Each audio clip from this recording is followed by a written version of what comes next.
gak sebagus ekspektasi gue, tapi kebetulan emang fungsi banget. Taktik yang dikasih sama Pioli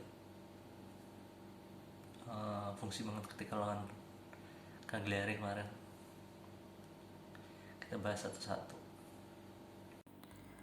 Ini bola dari Tomori, Ibrahim Diaz sama Leo yang swing nge-switch. Bola dari Giroud, wingernya masuk, dan ini chance-nya gede banget. Penyakitnya Leo, gue punya ekspektasi banget sama Leo. Karena menurut gue, walaupun dia punya penyakit yang kalau misalnya udah head to head atau di depan gawang gitu, dia nggak bisa finishing touchnya jelek banget. Tapi fungsinya dia ketika ngasih assist atau ngebongkar dari winger tuh oke banget menurut gue ya. Tapi yang kemarin gue lihat dia cuma ngadu sprint, goyangannya kurang.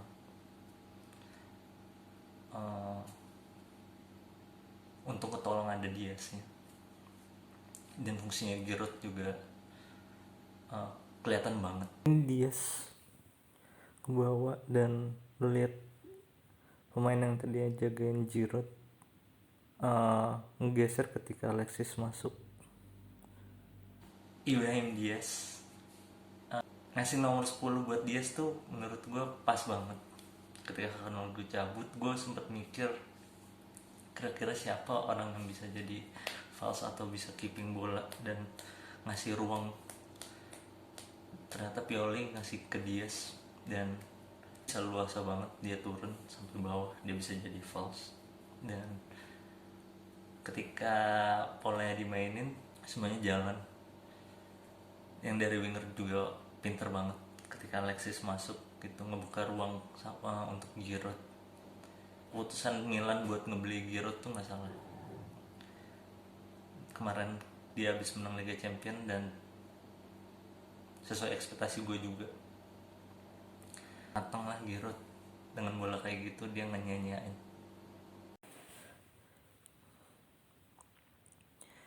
Ini telat ngambil, dan Tonali setelah ngikutin ditinggal karena ngeliat Calabria.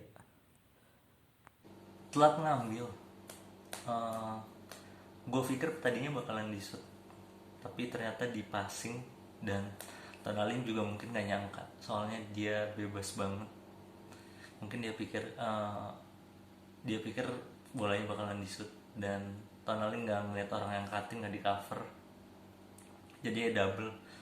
Nggak salah, backnya head to head dan ada satu yang kosong.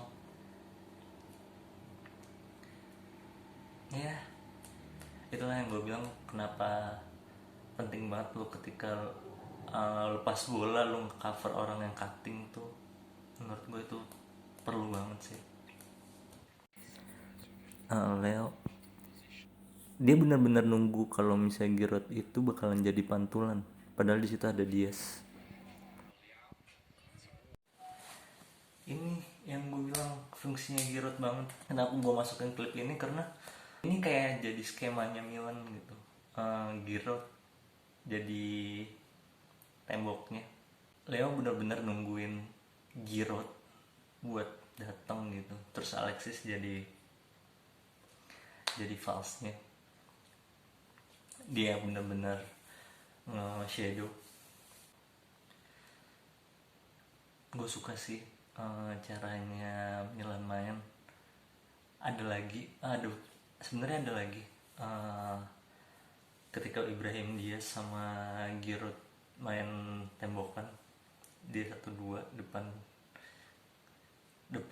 kotak penalti, tapi sayangnya nggak di shoot, dan pergerakan pemain lainnya juga nggak fungsi, jadi kurang maksimal.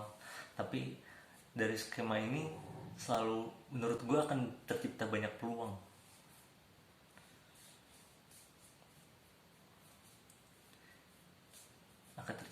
Makanya gue begitu suka, dan kenapa gue masukin klip ini, karena ini fungsinya Giroud tuh kelihatan banget. dan kalau bisa dimaksimalin besok mungkin bisa lebih banyak boleh. Ini Diego Godin nge-set play Milan position marking.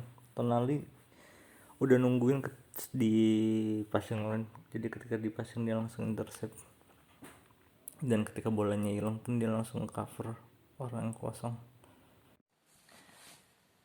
Ketika Godin lagi nge-set play di flying back,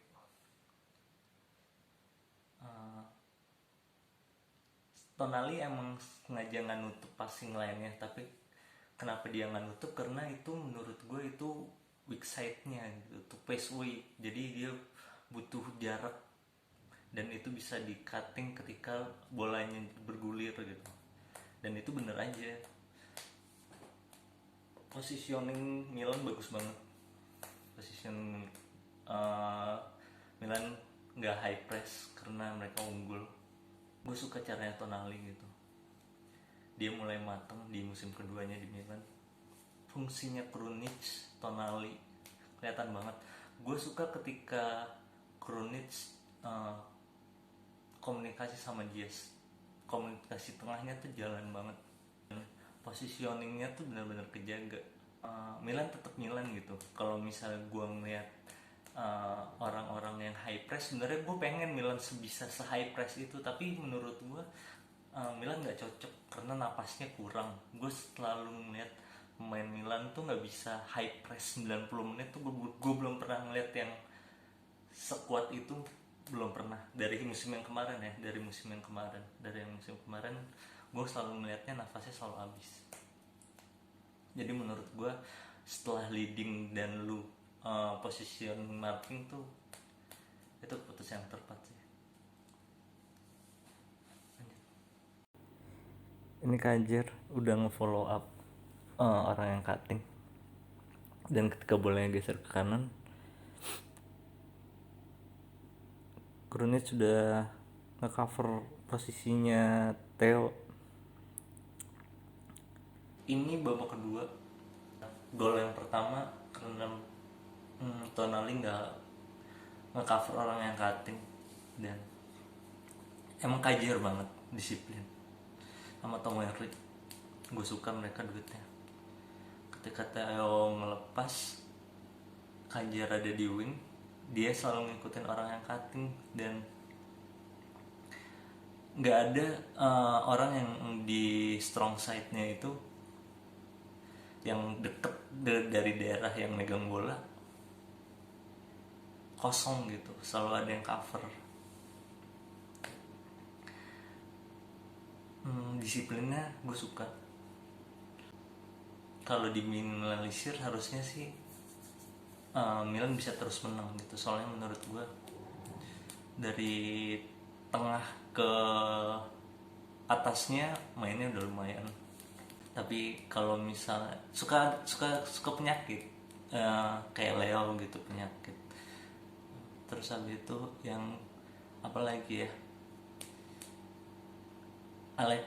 Alexis bekerja keras. Gue suka Alexis bekerja keras. Fungsinya Giroud nih bantu banget. Kemarin gue melihatnya cuman dia sekali mungkin dia pengen nyetak hat-trick, jadi agak-agak obsesi. Tapi selebihnya menurut gue dia di skemanya itu fungsinya kelihatan banget. Leo penyakitnya finishing touch, terus selalu ngadu sprint.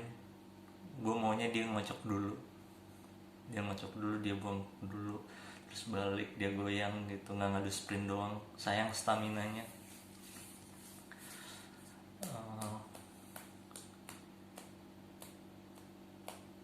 Tonali, Krunic, gue nggak ngeliat Krunic istimewa, tapi yang gue suka adalah dia bisa jadi pemain tengah yang disiplin itu sama komunikasinya. Gue ngeliat Krunic istimewa kemarin. Yang jadi poin gue tuh kemarin, dia tuh disiplin banget. Dia dia komunikasi sama Diaz, terus habis itu dia nge-cover ketika ada orang yang turun ke bawah. Theo emang fungsinya naik. Tomori, Mike Maignan. Kalau Mike Maignan menurut gue dia belum kelihatan lah 2 pertandingan, tapi di pertandingan persahabatan sih oke. Semoga dia konsisten. Gue nggak begitu takut kehilangan Donnarumma dari awal. Dari pengen dijual aja gue udah bilang udah jual ngapain. Bukan gue nggak apresiasi apa yang udah Donnarumma lakukan, tapi maksud gue uh, lu dengan duit segitu lu bisa menghasilkan kaliber Donnarumma tuh ada. Donnarumma buat gue nggak sewah yang diomongin orang gitu, nggak sewah itu menurut gue sih gitu, tapi salah satu yang terbagus menurut gue. 3 poin, masih ada di bawah beberapa tim. Inter juga masih di atas kita, masih leg kedua. Semoga konsisten di Serie A dan Liga Champions. Kita lihat kalau gue masih percaya kalau misalnya mentalnya Milan mental champion. Let's see. Alhamdulillah 3 poin. Udah, see ya. Bye.